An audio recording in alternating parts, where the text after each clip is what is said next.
En el marco de la conmemoración del 150 aniversario de la Batalla de Puebla, el gobierno del Estado realizó el documental titulado 5 de Mayo por Carlos Fuentes. Lamentablemente, hoy se convierte en la última contribución cultural de este gran escritor mexicano. Sirve este documental como un homenaje póstumo a Carlos Fuentes, hombre excepcional cuya obra literaria se convierte hoy en patrimonio de la cultura universal.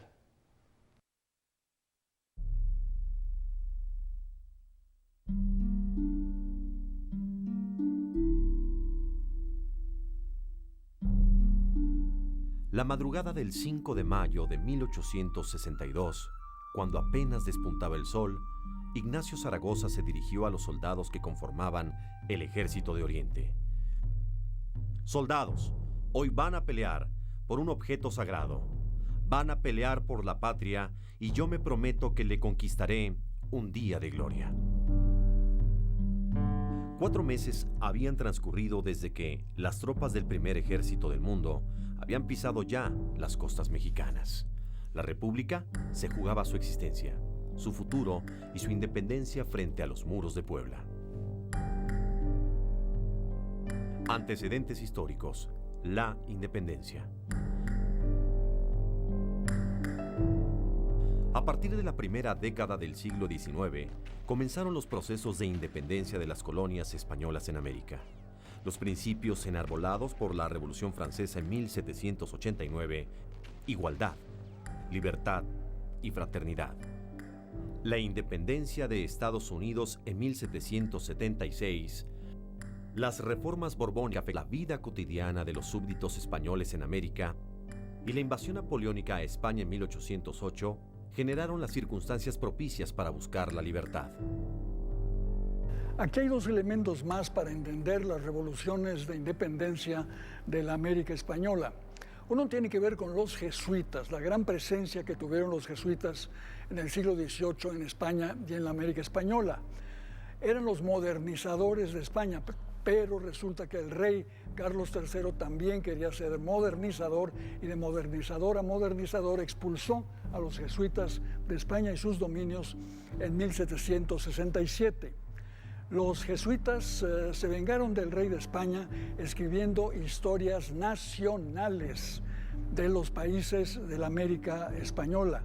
Clavijero escribe una historia de México que incluye el pasado indígena como una parte legítima de la historia nacional de México.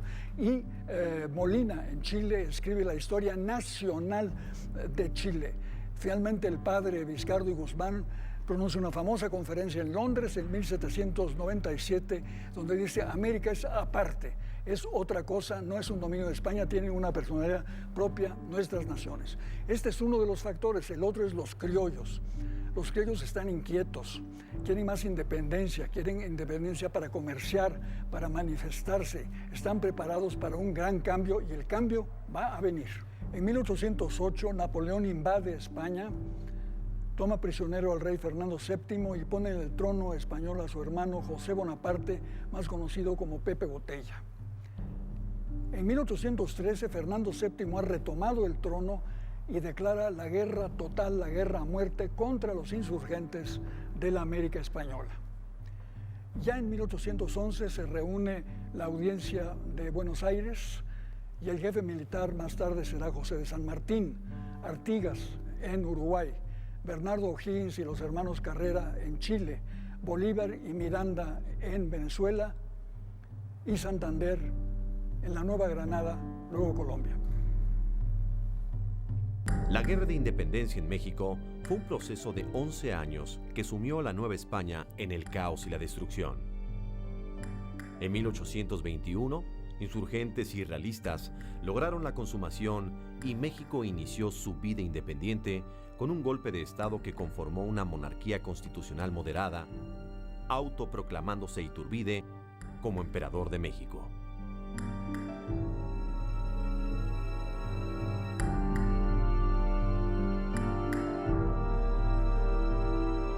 Mientras tanto, en España, la impopularidad del rey Fernando VII crece.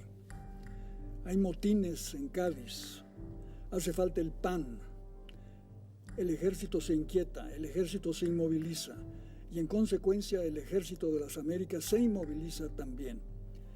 El jefe realista Agustín de Iturbide inicia conversaciones, pláticas con el jefe de los insurgentes Vicente Guerrero y juntos firman el Plan de Iguala, en el que se sigue reconociendo como monarca a Fernando VII. Pero ya en una posterior reunión con el nuevo virrey O'Donoghue, Iturbide y O'Donoghue reconocen que será rey el que la nación reclame, el que la nación quiera. Y resulta que la nación, además, a través de una serie de tretas políticos, escoge a Agustín de Iturbide, quien se corona como Agustín I, en constante oposición con el Congreso. Finalmente exiliado, regresa, es fusilado. Se crea un vacío político. Y el vacío político lo llena nada menos que el general Antonio López de Santa Anna. La monarquía no alcanzó siquiera un año de existencia. Luego del fracaso del imperio, México se organizó como república y comenzó así un largo periodo de inestabilidad. Antecedentes históricos: los años de inestabilidad. En sus primeros 34 años de vida independiente, de 1821 a 1855, México padeció 43 cambios de gobierno y modificó 4 veces la Constitución. La inestabilidad política, producto de la inexperiencia para gobernar y de ambición de los jefes militares, provocaron que durante ese periodo, en promedio, cada 9 meses, la silla presidencial cambiara de manos. El país se enfrentó a 2 partidos políticos que defendieron sus ideas bajo distintos nombres: republicanos y monárquicos, yorquinos y escoceses, federalistas y centralistas, liberales y conservadores. Ambos partidos intentaron imponer al país su proyecto de nación, que se reducía a 2 posiciones irreconciliables. Para los liberales, consistía en adoptar el modelo republicano de los Estados Unidos. Para los conservadores, se trataba de mantener a toda costa el modelo heredado de la colonia. La inestabilidad política propició la amenaza constante de las naciones extranjeras. Entre 1829 y 1848, México enfrentó el intento de reconquista español. La Guerra de Texas en 1836, apoyada por los norteamericanos. La Primera Guerra contra Francia en 1838, llamada de los pasteles. Y la Guerra contra Estados Unidos de 1846 a 1848, en la que México perdió más de la mitad de su territorio.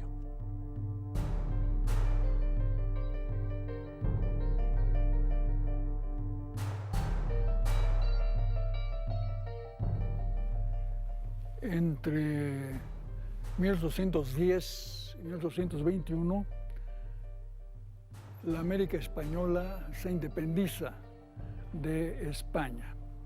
Y uno se pregunta, ¿era necesaria la independencia? ¿Pudo evitarse? ¿Qué hubiera sucedido si no hay nuestra independencia? Ya el conde de Aranda, ministro de Carlos III, había explicado que no eran propiamente colonias las de América, sino partes integrantes de la corona de España. Y como tal asistimos al Congreso de Cádiz, establecido en 1810, para darle una monarquía constitucional, establecer la monarquía como fuente de toda autoridad y darle representación igualitaria a los representantes de la América española. En 1855 llegó al poder la generación liberal, que derrocó a Antonio López de Santa Anna, personaje en el que se reflejaba lo que habían sido los años de inestabilidad. Entre 1833 y 1855 gobernó el país en 11 ocasiones y en buena medida había sido el responsable del caos y las derrotas frente al extranjero. Santa Anna primero es guerrerista, luego está contra Guerrero, primero está con Iturbide y luego está contra Iturbide. Primero es federalista, luego es centralista. Cambia de posiciones constantemente. Asume la presidencia 11 veces, aunque no de manera consecutiva. Pero en esas 11 veces libra una batalla contra una nueva invasión española en 1833. Tiene que admitir la independencia de Texas en 1836. Libra la guerra contra una nueva invasión francesa en 1838, pierde una pierna y de ahí en adelante se le conoce como el 15 uñas. Y finalmente en 1847-48 debe luchar contra la invasión norteamericana. Pierde la guerra, pierde la mitad del territorio mexicano, es derrocado por la Revolución de Ayutla y debe salir huyendo a Colombia, donde se dedica a las peleas de gallos. Pide el regreso a México a Maximiliano, no se lo dan. Le pide el regreso a Juárez, tampoco se lo dan. Se lo pide a Lerdo de Tejada, que finalmente le concede regresar a México. Viejo, cojitranco, pobre, acompañado por su mujer, la Tosta, que contrata mendigos en las calles para que le pidan favores al señor presidente, quien los concede. Trágico, ridículo fin de la personalidad de Antonio López de Santa Anna.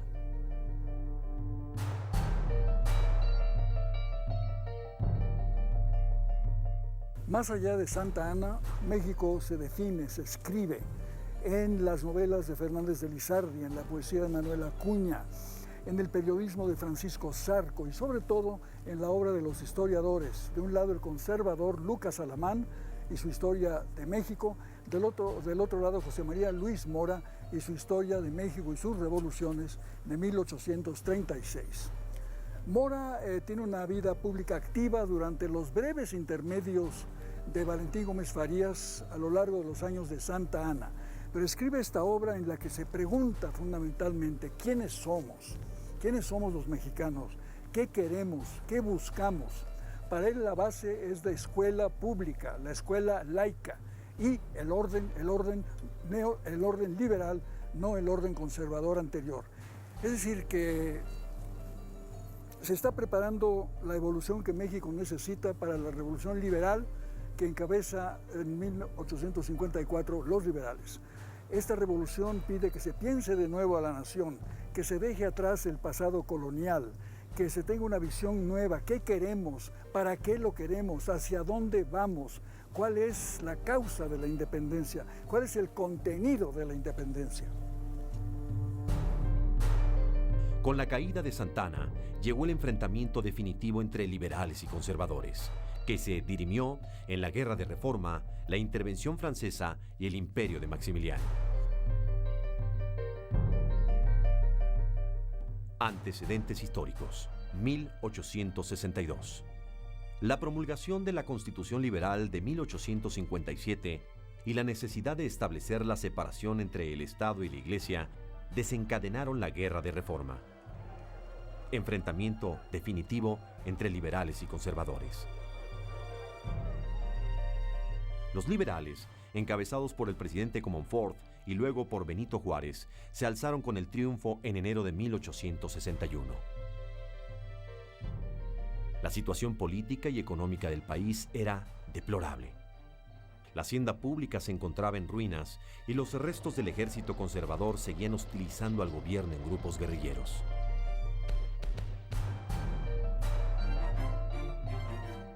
Para hacer frente a los graves problemas nacionales, el 17 de julio de 1861, el presidente Benito Juárez decretó la suspensión del pago de la deuda externa por 2 años.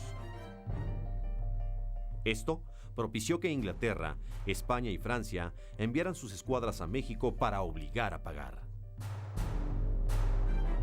Entre diciembre de 1861 y enero de 1862, las tropas de los 3 países desembarcaron en Veracruz. En el mes de febrero, el gobierno mexicano entró en negociaciones con los representantes extranjeros en el poblado de La Soledad en Veracruz. Inglaterra y España reconocieron al gobierno de Juárez entonces y se comprometieron a respetar la integridad, la independencia y la soberanía nacional. Francia, por su parte, desconoció los tratados y a finales de febrero de 1862 rompió la alianza con Inglaterra y España. Su intención era invadir México, apoyado en los conservadores, quienes habían convencido al emperador de los franceses, Napoleón III, de apoyar el establecimiento de una monarquía en México. Los preparativos. Ignacio Zaragoza ya gozaba del reconocimiento público cuando, en enero de 1862, fue nombrado jefe del Ejército de Oriente. Había participado en la Guerra de Reforma y estuvo presente en otras muchas contiendas. En Calpulalpan, batalla que le dio la victoria final a los liberales. 1862 fue un año, sin embargo, muy intenso para él. En enero murió su esposa. Viudo y con una pequeña hija que encargó a su madre, marchó para hacerse cargo del Ejército de Oriente.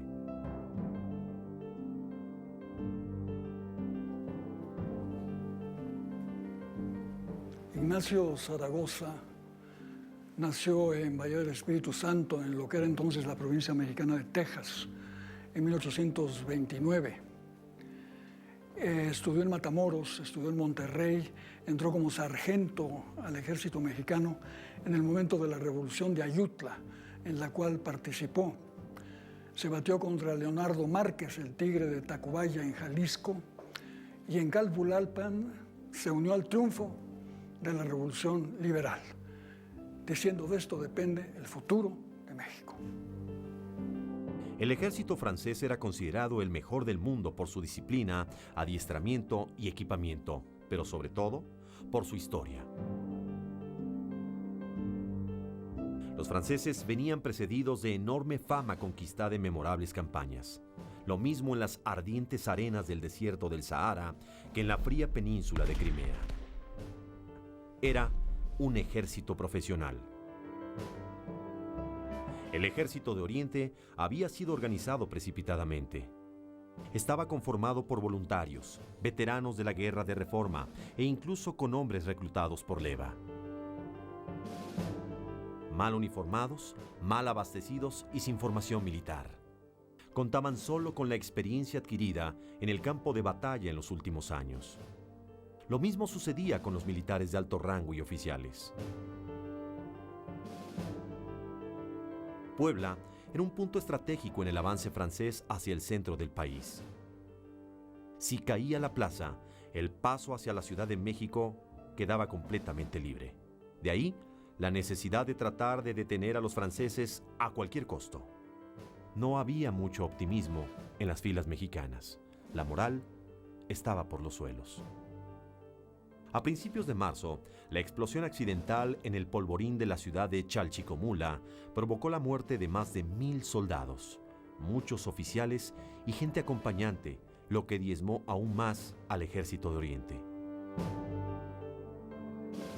Por si eso no fuera suficiente, el 28 de abril de 1862, en el primer enfrentamiento entre mexicanos y franceses en las cumbres de Acultzingo, las tropas mexicanas fueron derrotadas.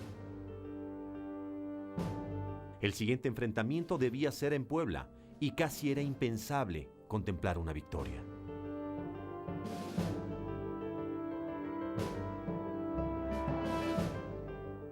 Estamos en la sala, en las afueras de Puebla, que empleó el general Ignacio Zaragoza para preparar la batalla del 5 de mayo, una batalla decisiva para la historia de México. Están aquí los cerros de Loreto y Guadalupe, la disposición de las fuerzas mexicanas frente a los dos cerros donde estaban las fuerzas francesas del ejército más poderoso del mundo, que Ignacio Zaragoza se preparaba para combatir y quizá perder o vencer. Para la defensa de la ciudad, Zaragoza aprovechó dos construcciones coloniales que se habían levantado en el cerro de Acuyametepec. Eran dos capillas dedicadas, una a la Virgen de Loreto y la otra a Guadalupe. La primera había sido transformada en baluarte durante la Guerra de Independencia. La otra tuvo que ser semidemolida y acondicionada para la defensa, pues ahí se apostaría el grueso del Ejército de Oriente. Desde esa elevación, Zaragoza dispuso la defensa de Puebla. La estrategia. La víspera de la batalla, 4 de mayo, los franceses están acampados en estos dos campamentos en las afueras de Puebla. Los mexicanos se han concentrado alrededor de donde estamos, en la iglesia de los Remedios y la plazuela de Román. Los franceses avanzan por esta ruta rumbo al Cerro de Guadalupe.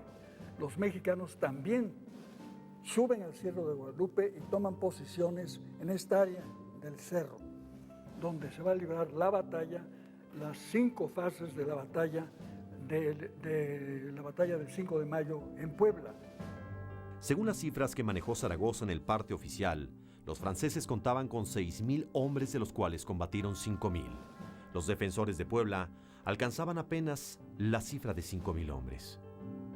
El ejército invasor estaba al mando del general Lorenzés, hombre soberbio que desestimó la defensa que organizaba Zaragoza en Puebla. En la víspera de la batalla, Lorenzés le escribió entonces a Napoleón III: «Tenemos tal superioridad de raza, de moral, de recursos y de organización sobre los mexicanos, que a la cabeza de 6,000 hombres soy el amo de México». ¿Qué quiere Ignacio Zaragoza? Quiere demostrar que se puede vencer a los franceses. ¿Con qué cuenta Ignacio Zaragoza? Tiene 5,000 tropas a sus órdenes. Tiene batallones llegados de Oaxaca, de Puebla, de Morelia. Cuenta con los indios Zacapuaxtlas y Xochiapulcas. Tiene el batallón de indios de la Sierra y tiene un batallón de soldados sin nombre y sin miedo. En la mañana del 5 de mayo, Ignacio Zaragoza se reúne a las 5 para dar las órdenes de la batalla. ¿A qué se enfrenta Ignacio Zaragoza? Al ejército francés del conde de Lorenzé, otros 5,000 hombres, artilleros, fusileros, caballería, zuavos. Y a las 10 de la mañana el campo es ocupado y la batalla va a dar principio. La batalla.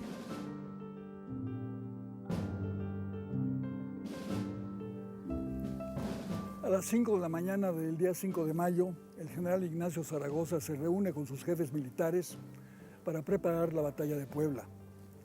A las 10 de la mañana, los franceses acampan. A las 11:15 da inicio propiamente la batalla. En las primeras horas del 5 de mayo, cuando aún no despuntaba el sol, Zaragoza se dirigió a sus hombres.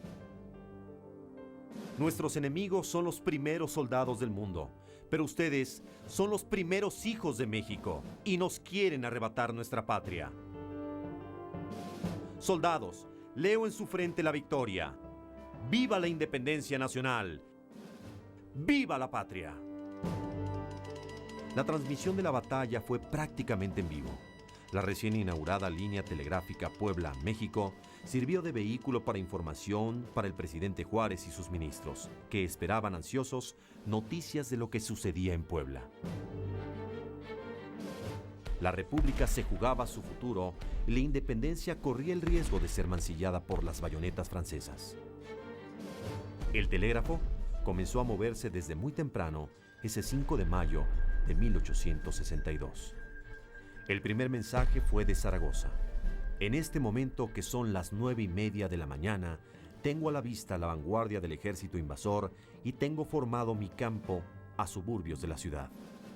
En la segunda fase de la batalla de Puebla, los franceses se reagrupan para un nuevo asalto contra los cerros, pero el general Zaragoza ha dispuesto que el centro de entre los dos cerros esté ocupado y preparado para el asalto, y nuevamente las fuerzas francesas son rechazadas.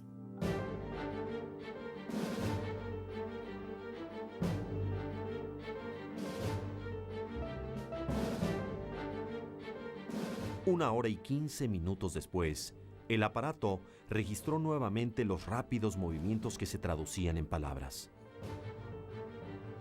El enemigo está acampando a 3/4 de la garita de esta ciudad. El cuerpo del ejército listo para atacar y resistir. El presidente Juárez era el primero en recibir cada mensaje y acto seguido se daba a conocer a los ciudadanos. A las 12:28 de ese día, Zaragoza anunció el inicio de las hostilidades. Son las 12 del día y se ha roto el fuego de cañón por ambas partes. La suerte estaba echada. Con cada nuevo movimiento del telégrafo, todos pensaban lo peor. A las 2:30 llegó otro parte militar.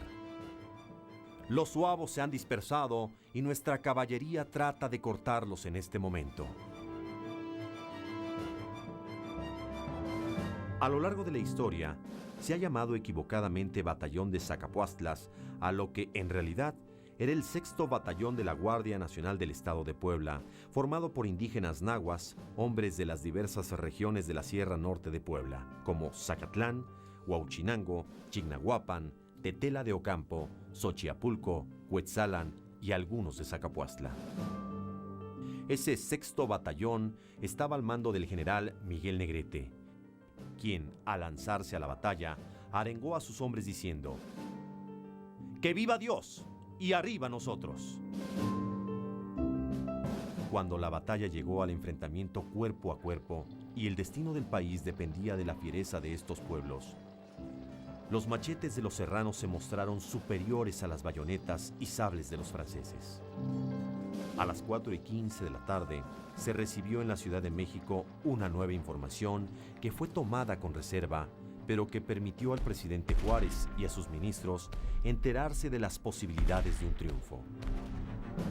2 horas y media nos hemos batido.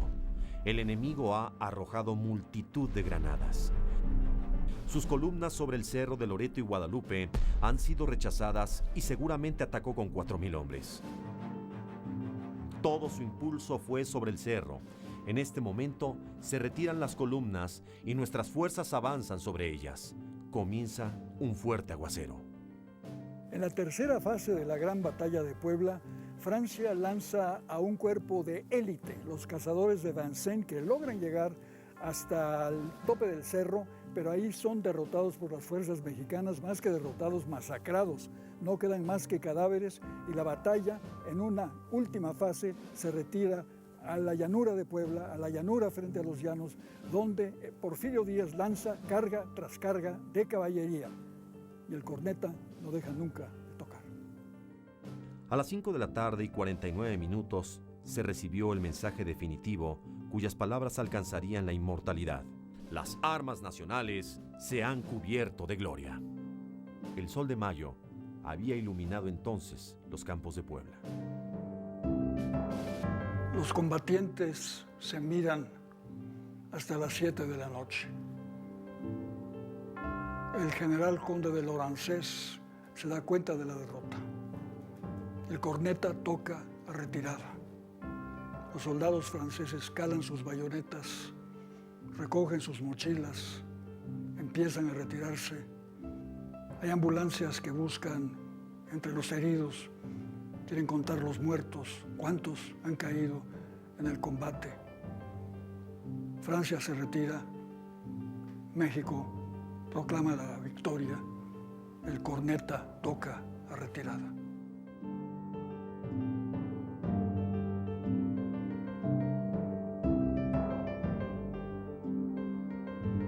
La victoria fue tan inesperada para los mexicanos que incluso al caer la noche del 5 de mayo, el general Díaz bajó al campo de batalla para ver los cadáveres franceses y cerciorarse de que realmente habían ganado. El levantamiento de muertos y heridos llevó varios días. Zaragoza calculó en 1,000 las bajas francesas. El general en jefe de los franceses, Charles Ferdinand Latreille, conde de Lorenzés, fue destituido de su cargo como comandante general del cuerpo expedicionario francés por la derrota en Puebla. Al terminar la batalla de Puebla, el presidente Benito Juárez libera a los prisioneros y heridos franceses, les devuelve sus condecoraciones, los elogia por su valor y dice que ellos no son responsables de esta guerra inicua. El general Ignacio Zaragoza, gran artífice de la victoria, no pudo seguir apoyando la defensa de la República. En septiembre de 1862 cayó enfermo de tifo y falleció el 8 del mismo mes.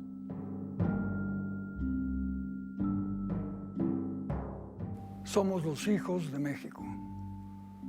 No permitiremos que nos arrebaten la patria.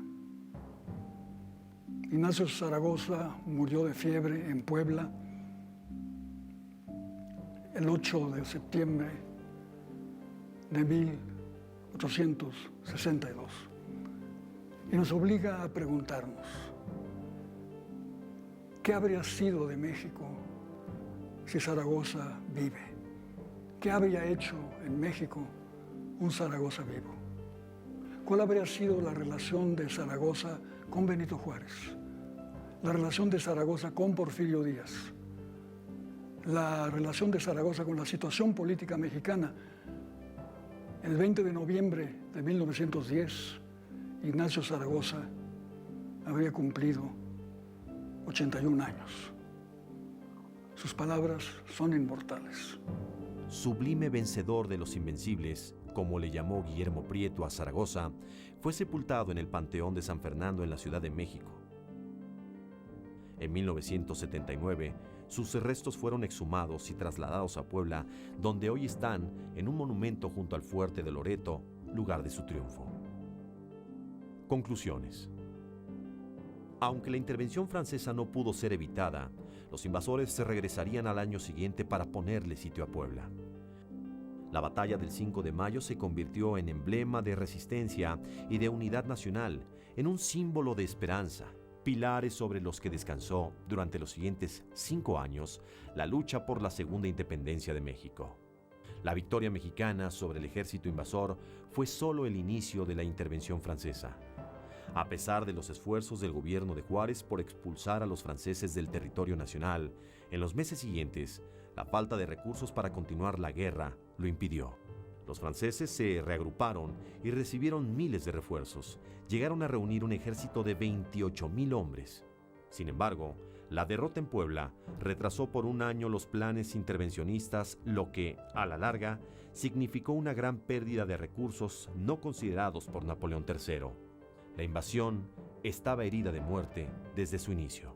Así como al principio de nuestra historia como país reinaba la inestabilidad, la batalla de Puebla selló una época trascendental para la identidad de México como nación. Entonces, sus ciudadanos no solo lucharon contra el enemigo y sus armas, sino contra el silencioso fantasma de la desunión y de la apatía. La batalla de Puebla fue una gran victoria militar y también factor para la conformación de una nación orgullosa, unida y solidaria. 150 años después de esta gesta militar, México vuelve a mirarse hacia adentro, queriendo encontrar los limpios deseos de ser una nación con la fuerza necesaria para rechazar a cualquier enemigo por poderoso que sea y gozar de una patria para todos por igual. Vivimos en un mundo cambiante. El duopolio de poder soviético-norteamericano, que duró varias décadas, llegó a su fin con la pérdida del poder soviético. Enseguida viene un breve periodo, un intermedio de poder norteamericano, poder global norteamericano, que hoy es debatido, puesto en cuestión por el ascenso de países que apenas ayer eran considerados del tercer mundo. Me refiero a China, me refiero a la India, me refiero a Brasil. ¿Qué es dentro de este panorama mundial el concepto de la nación? Ha habido nacionalismos agresivos. El nacionalismo alemán de Hitler, el nacionalismo soviético de Stalin, eran territorialmente expansivos, cosa que hoy resulta un poco anacrónica, pero eran también regímenes que suprimían las libertades individuales. El nacionalismo norteamericano fue un nacionalismo expansivo. a partir de las 13 colonias británicas del Atlántico, la nación independiente americana, nación democrática, obtuvo Florida de España, obtuvo la Luisiana de Napoleón, pero se encontraba con una barrera para llegar al Atlántico, y eran los estados mexicanos, el territorio mexicano de Texas a California. De ahí la guerra de 1847-48, que le permitió a los Estados Unidos arrebatarle a México las provincias entre California y Texas, entre el Golfo de México y el Pacífico, y lograr esa tan deseada unidad americana, from sea to shining sea. Es decir, que México se ha visto colocado en una posición nacional defensiva.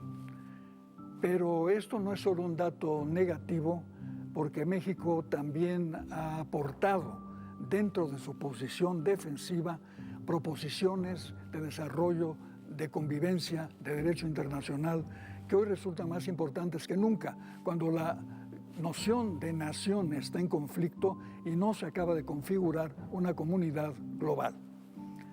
México ha defendido tradicionalmente los principios de no intervención, de autodeterminación de los pueblos. Hoy ha insistido mucho en el tema de la cooperación internacional y también en dos temas que nos conciernen mucho: la protección de los trabajadores migratorios mexicanos en el extranjero y la cooperación para el combate de las drogas y la drogadicción.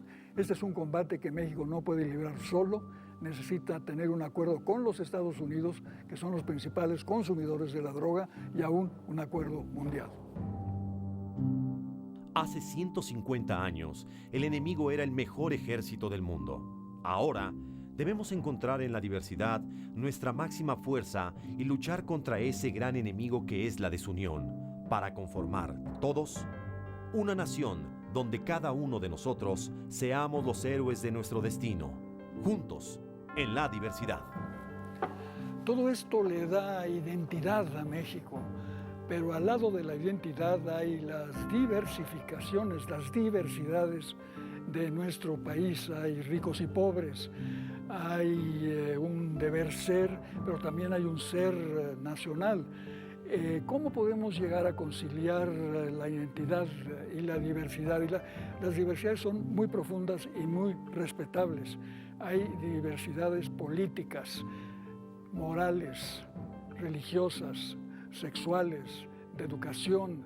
Todo esto constituye la diversidad de México, pero hay que saber unirlo a la unidad de México. Nuestro proyecto como nación es tener identidad con diversidad.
En el marco de la conmemoración del 150 aniversario de la Batalla de Puebla, el gobierno del estado realizó el documental titulado 5 de mayo por Carlos Fuentes.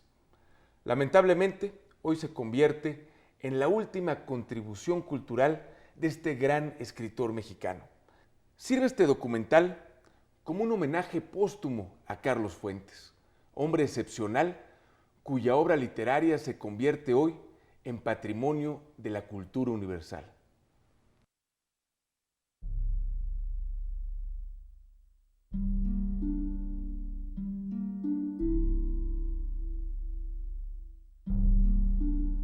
La madrugada del 5 de mayo de 1862, cuando apenas despuntaba el sol, Ignacio Zaragoza se dirigió a los soldados que conformaban el Ejército de Oriente.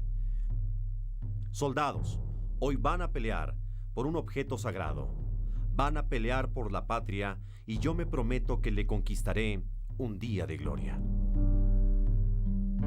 4 meses habían transcurrido desde que las tropas del primer ejército del mundo habían pisado ya las costas mexicanas. La República se jugaba su existencia, su futuro y su independencia frente a los muros de Puebla.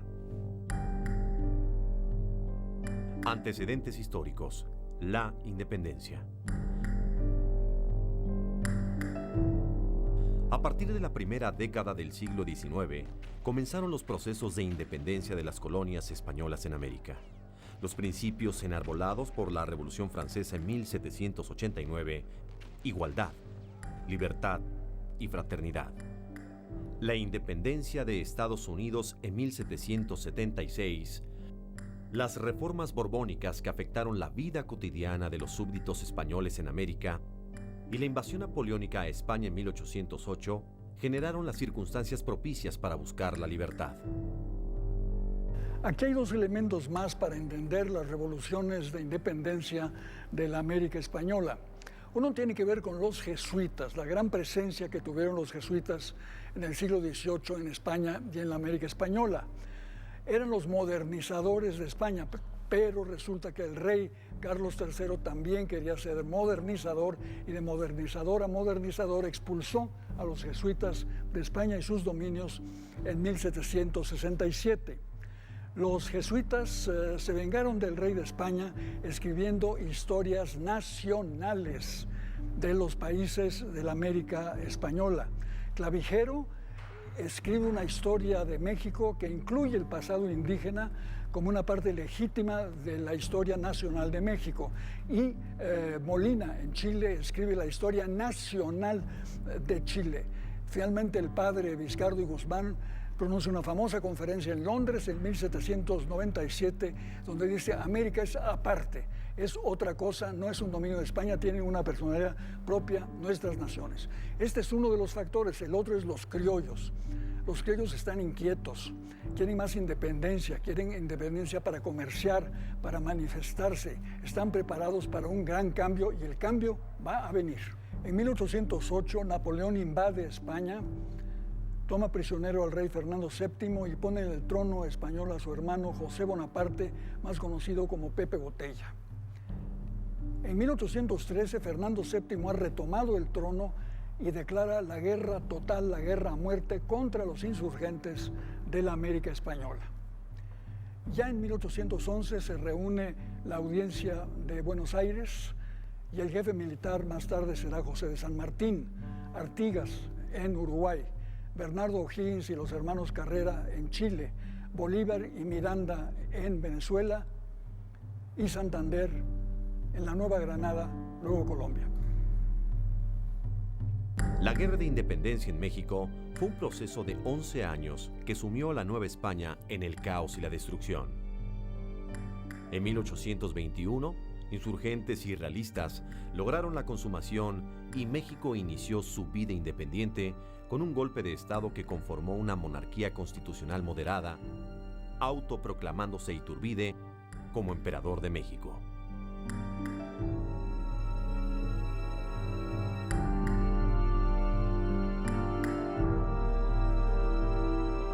Mientras tanto, en España, la impopularidad del rey Fernando VII crece. Hay motines en Cádiz, hace falta el pan. el ejército se inquieta, el ejército se inmoviliza y en consecuencia el ejército de las Américas se inmoviliza también. El jefe realista Agustín de Iturbide inicia conversaciones, pláticas con el jefe de los insurgentes Vicente Guerrero y juntos firman el Plan de Iguala, en el que se sigue reconociendo como monarca a Fernando VII. Pero ya en una posterior reunión con el nuevo virrey O'Donoghue, Iturbide y O'Donoghue reconocen que será rey el que la nación reclame, el que la nación quiera.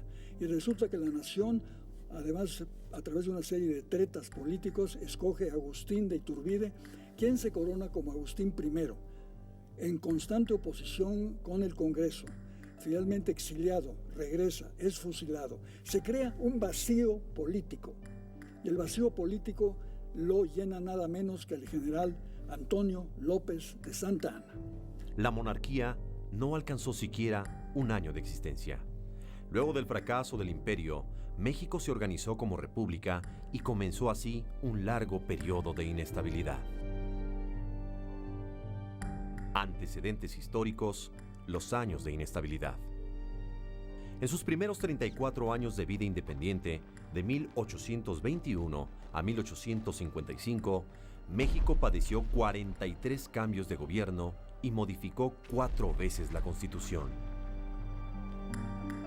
La inestabilidad política, producto de la inexperiencia para gobernar y de ambición de los jefes militares, provocaron que durante ese periodo, en promedio, cada 9 meses, la silla presidencial cambiara de manos. El país se enfrentó a 2 partidos políticos que defendieron sus ideas bajo distintos nombres: republicanos y monárquicos, yorquinos y escoceses, federalistas y centralistas, liberales y conservadores. Ambos partidos intentaron imponer al país su proyecto de nación, que se reducía a 2 posiciones irreconciliables.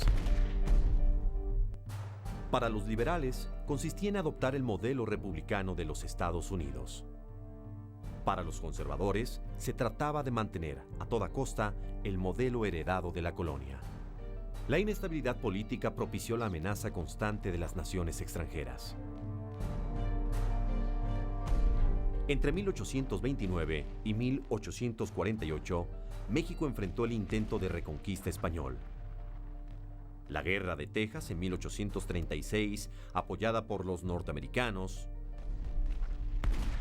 La Primera Guerra contra Francia en 1838, llamada de los pasteles. Y la Guerra contra Estados Unidos de 1846 a 1848, en la que México perdió más de la mitad de su territorio.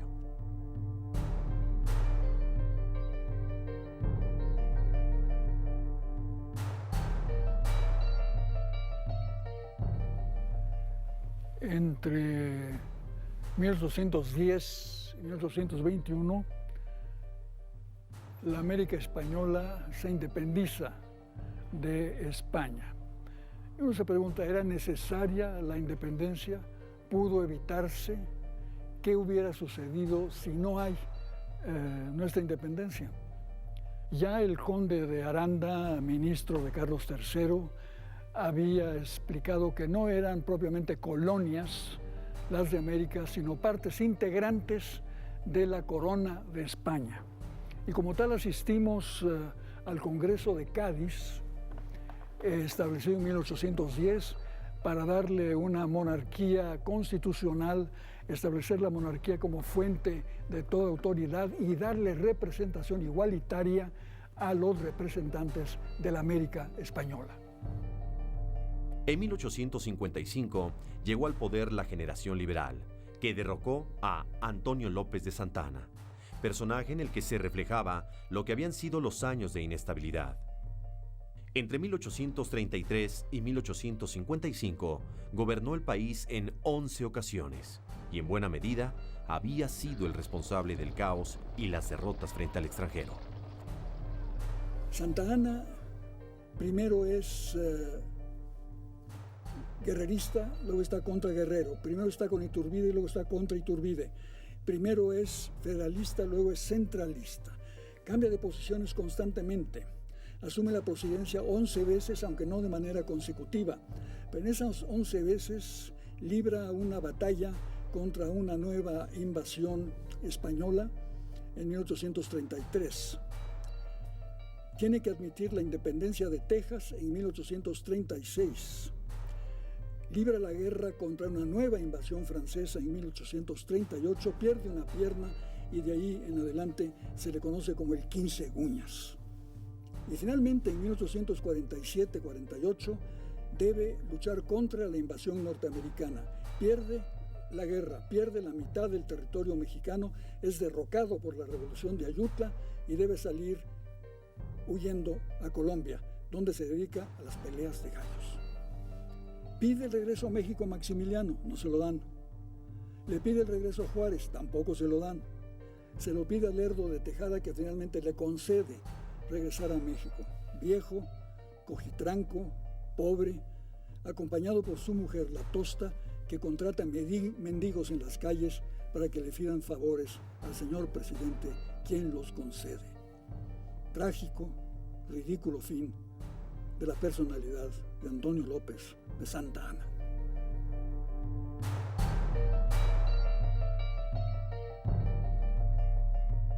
Más allá de Santa Anna, México se define, se escribe en las novelas de Fernández de Lizardi, en la poesía de Manuel Acuña, en el periodismo de Francisco Zarco y sobre todo en la obra de los historiadores. De un lado el conservador Lucas Alamán y su historia de México, del otro lado José María Luis Mora y su historia de México y sus revoluciones de 1836. Mora tiene una vida pública activa durante los breves intermedios de Valentín Gómez Farías a lo largo de los años de Santa Anna, pero escribe esta obra en la que se pregunta fundamentalmente ¿quiénes somos? ¿Quiénes somos los mexicanos? ¿Qué queremos? ¿Qué buscamos? Para él la base es la escuela pública, la escuela laica y el orden liberal, no el orden conservador anterior. Es decir, que se está preparando la evolución que México necesita para la revolución liberal que encabeza en 1854 los liberales. Esta revolución pide que se piense de nuevo a la nación, que se deje atrás el pasado colonial, que se tenga una visión nueva. ¿Qué queremos? ¿Para qué lo queremos? ¿Hacia dónde vamos? ¿Cuál es la causa de la independencia? ¿Cuál es el contenido de la independencia? Con la caída de Santa Anna, llegó el enfrentamiento definitivo entre liberales y conservadores, que se dirimió en la Guerra de Reforma, la intervención francesa y el imperio de Maximiliano. Antecedentes históricos. 1862. La promulgación de la Constitución Liberal de 1857 y la necesidad de establecer la separación entre el Estado y la Iglesia desencadenaron la Guerra de Reforma. Enfrentamiento definitivo entre liberales y conservadores. Los liberales, encabezados por el presidente Comonfort y luego por Benito Juárez, se alzaron con el triunfo en enero de 1861.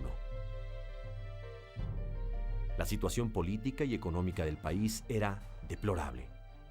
La hacienda pública se encontraba en ruinas y los restos del ejército conservador seguían hostilizando al gobierno en grupos guerrilleros.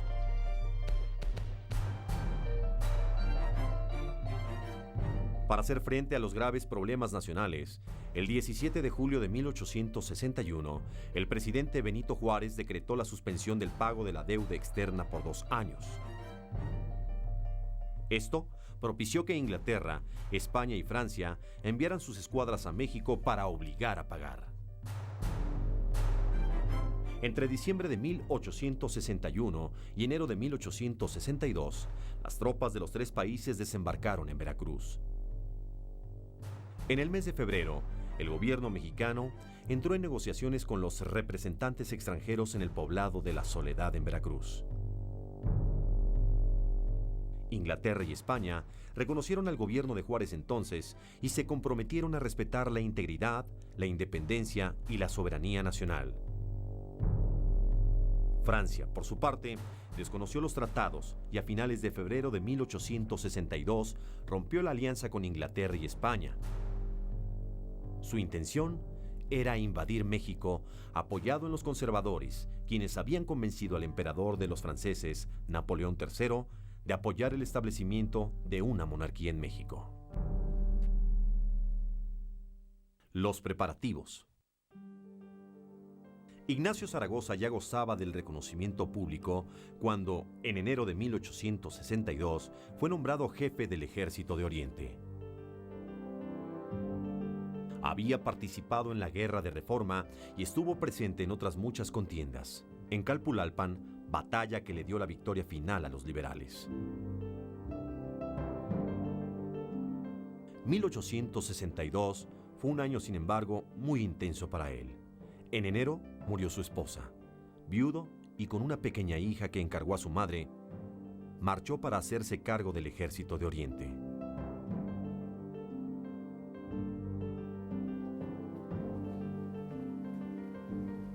Ignacio Zaragoza nació en Bahía del Espíritu Santo, en lo que era entonces la provincia mexicana de Texas, en 1829.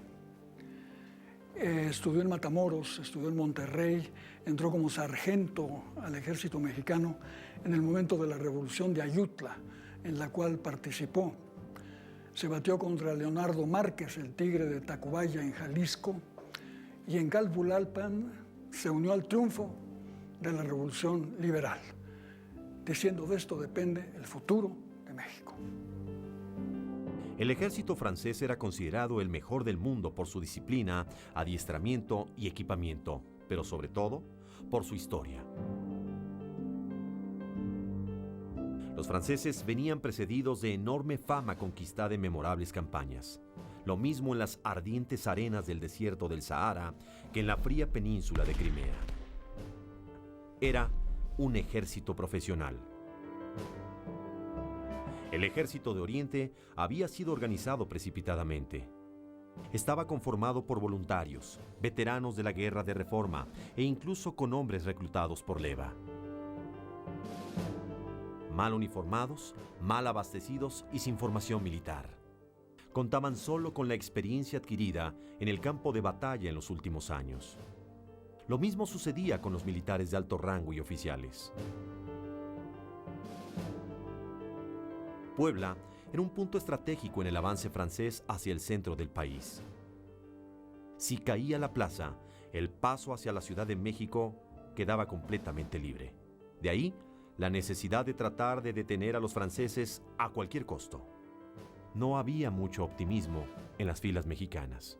La moral estaba por los suelos.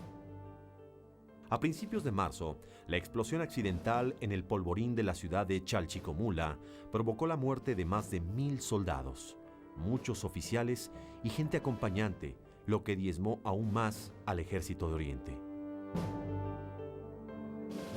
Por si eso no fuera suficiente, el 28 de abril de 1862, en el primer enfrentamiento entre mexicanos y franceses en las cumbres de Acultzingo, las tropas mexicanas fueron derrotadas. El siguiente enfrentamiento debía ser en Puebla y casi era impensable contemplar una victoria.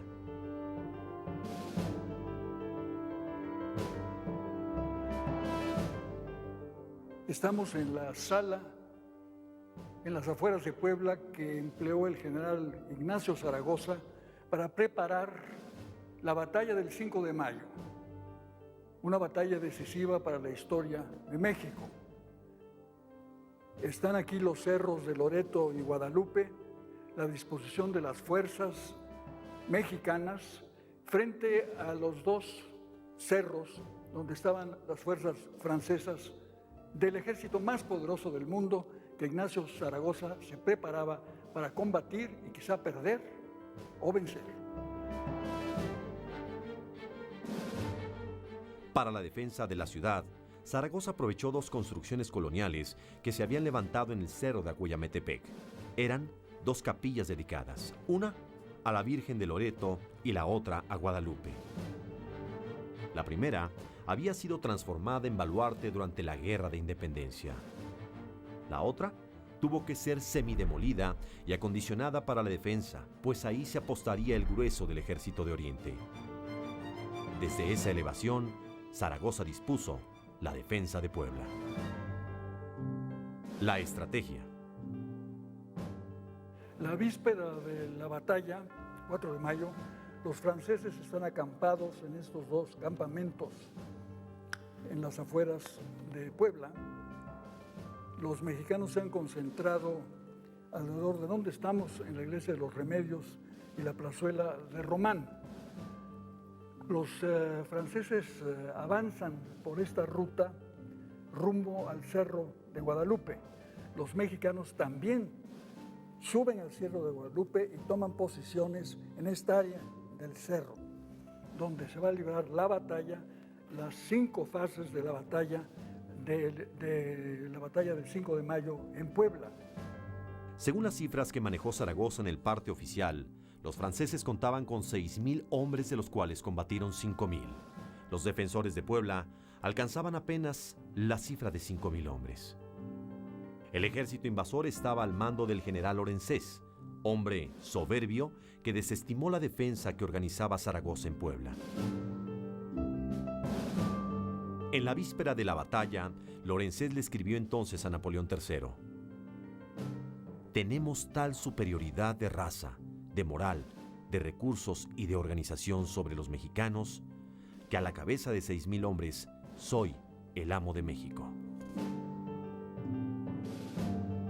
¿Qué quiere Ignacio Zaragoza? Quiere demostrar que se puede vencer a los franceses. ¿Con qué cuenta Ignacio Zaragoza? Tiene 5,000 tropas a sus órdenes. Tiene batallones llegados de Oaxaca, de Puebla, de Morelia. Cuenta con los indios Zacapuaxtlas y Xochiapulcas. Tiene el batallón de indios de la Sierra y tiene un batallón de soldados sin nombre y sin miedo. En la mañana del 5 de mayo, Ignacio Zaragoza se reúne a las 5 para dar las órdenes de la batalla. ¿A qué se enfrenta Ignacio Zaragoza? Al ejército francés del conde de Lorenzé, otros 5,000 hombres, artilleros, fusileros, caballería, zuavos.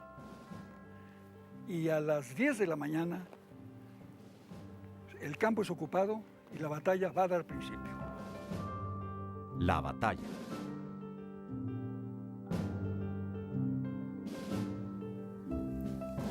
A las 5 de la mañana del día 5 de mayo, el general Ignacio Zaragoza se reúne con sus jefes militares para preparar la batalla de Puebla. A las 10 de la mañana, los franceses acampan. A las 11:15 da inicio propiamente la batalla. En las primeras horas del 5 de mayo, cuando aún no despuntaba el sol, Zaragoza se dirigió a sus hombres. Nuestros enemigos son los primeros soldados del mundo, pero ustedes son los primeros hijos de México y nos quieren arrebatar nuestra patria. Soldados, leo en su frente la victoria. ¡Viva la independencia nacional! ¡Viva la patria! La transmisión de la batalla fue prácticamente en vivo. La recién inaugurada línea telegráfica Puebla-México sirvió de vehículo para información para el presidente Juárez y sus ministros, que esperaban ansiosos noticias de lo que sucedía en Puebla. La República se jugaba su futuro y la independencia corría el riesgo de ser mancillada por las bayonetas francesas. El telégrafo comenzó a moverse desde muy temprano ese 5 de mayo de 1862. El primer mensaje fue de Zaragoza. En este momento, que son las 9:30 de la mañana, tengo a la vista la vanguardia del ejército invasor y tengo formado mi campo a suburbios de la ciudad. En la segunda fase de la batalla de Puebla, los franceses se reagrupan para un nuevo asalto contra los cerros, pero el general Zaragoza ha dispuesto que el centro de entre los dos cerros esté ocupado y preparado para el asalto, y nuevamente las fuerzas francesas son rechazadas.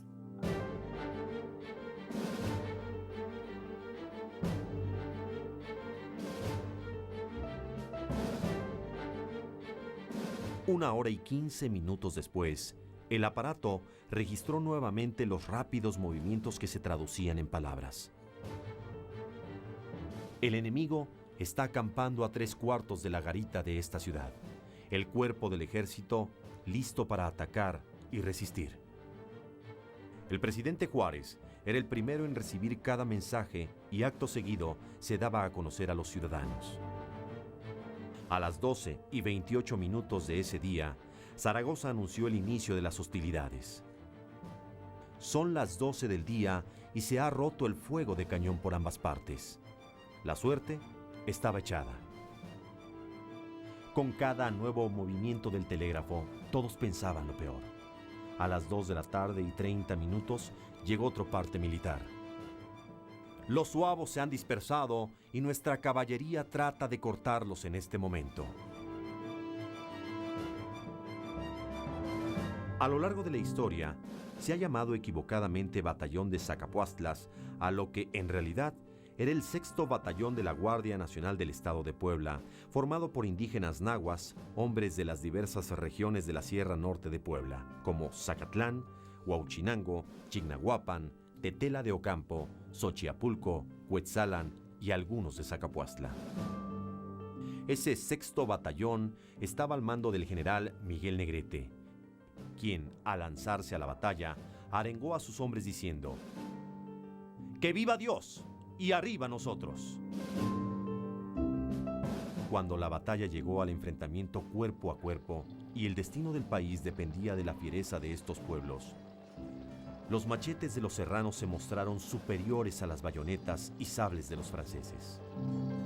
A las 4:15 de la tarde, se recibió en la Ciudad de México una nueva información que fue tomada con reserva, pero que permitió al presidente Juárez y a sus ministros enterarse de las posibilidades de un triunfo. 2 horas y media nos hemos batido. El enemigo ha arrojado multitud de granadas. Sus columnas sobre el cerro de Loreto y Guadalupe han sido rechazadas y seguramente atacó con 4,000 hombres. Todo su impulso fue sobre el cerro. En este momento se retiran las columnas y nuestras fuerzas avanzan sobre ellas. Comienza un fuerte aguacero.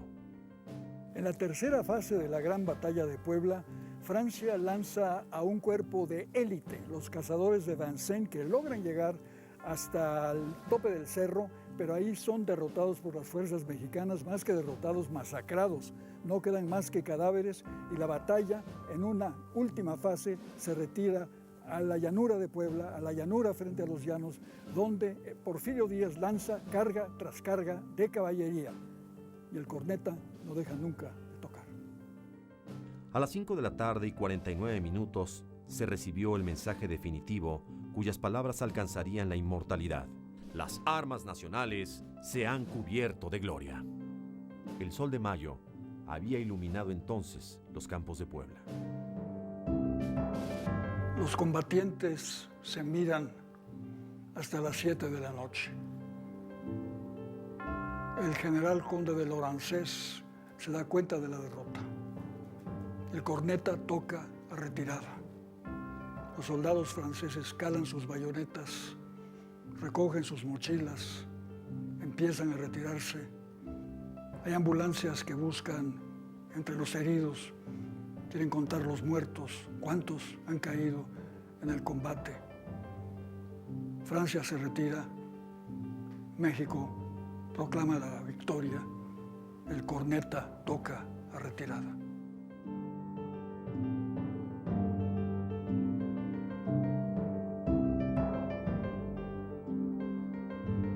La victoria fue tan inesperada para los mexicanos que incluso al caer la noche del 5 de mayo, el general Díaz bajó al campo de batalla para ver los cadáveres franceses y cerciorarse de que realmente habían ganado. El levantamiento de muertos y heridos llevó varios días. Zaragoza calculó en 1,000 las bajas francesas. El general en jefe de los franceses, Charles Ferdinand Latreille, conde de Lorenzés, fue destituido de su cargo como comandante general del cuerpo expedicionario francés por la derrota en Puebla.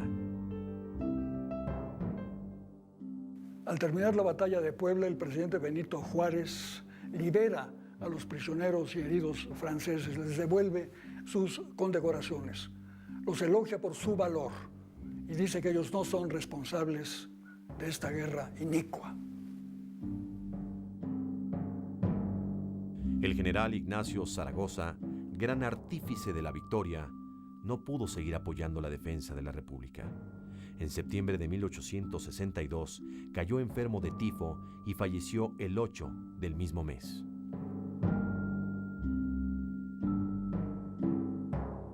Somos los hijos de México. No permitiremos que nos arrebaten la patria. Ignacio Zaragoza murió de fiebre en Puebla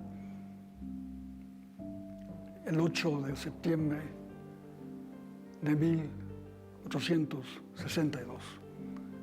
Y nos obliga a preguntarnos, ¿qué habría sido de México si Zaragoza vive? ¿Qué habría hecho en México un Zaragoza vivo?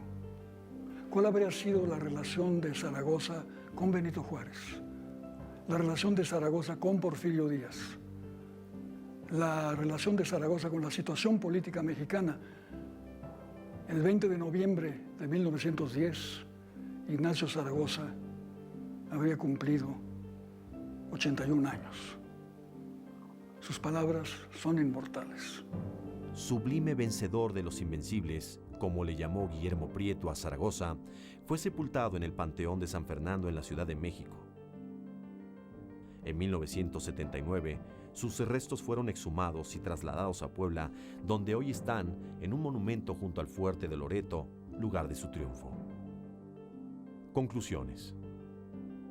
Aunque la intervención francesa no pudo ser evitada, los invasores se regresarían al año siguiente para ponerle sitio a Puebla.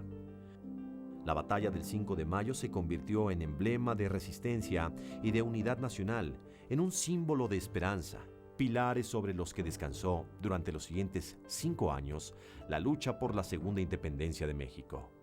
La victoria mexicana sobre el ejército invasor fue solo el inicio de la intervención francesa.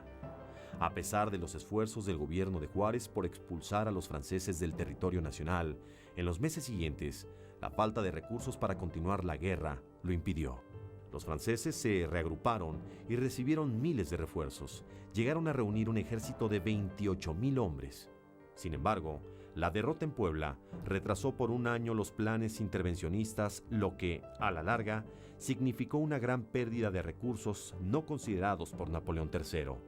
La invasión estaba herida de muerte desde su inicio. Así como al principio de nuestra historia como país reinaba la inestabilidad, la batalla de Puebla selló una época trascendental para la identidad de México como nación. Entonces, sus ciudadanos no solo lucharon contra el enemigo y sus armas, sino contra el silencioso fantasma de la desunión y de la apatía. La batalla de Puebla fue una gran victoria militar y también factor para la conformación de una nación orgullosa, unida y solidaria. 150 años después de esta gesta militar, México vuelve a mirarse hacia adentro, queriendo encontrar los limpios deseos de ser una nación con la fuerza necesaria para rechazar a cualquier enemigo por poderoso que sea y gozar de una patria para todos por igual. Vivimos en un mundo cambiante. El duopolio de poder soviético norteamericano, que duró varias décadas, llegó a su fin con la pérdida del poder soviético. Enseguida viene un breve periodo, un intermedio de poder norteamericano, poder global norteamericano, que hoy es debatido, puesto en cuestión por el ascenso de países que apenas ayer eran considerados del tercer mundo. Me refiero a China, me refiero a la India, me refiero a Brasil. ¿Qué es dentro de este panorama mundial el concepto de la nación? Ha habido nacionalismos agresivos. El nacionalismo alemán de Hitler, el nacionalismo soviético de Stalin, eran territorialmente expansivos, cosa que hoy resulta un poco anacrónica, pero eran también regímenes que suprimían las libertades individuales. El nacionalismo norteamericano fue un nacionalismo expansivo.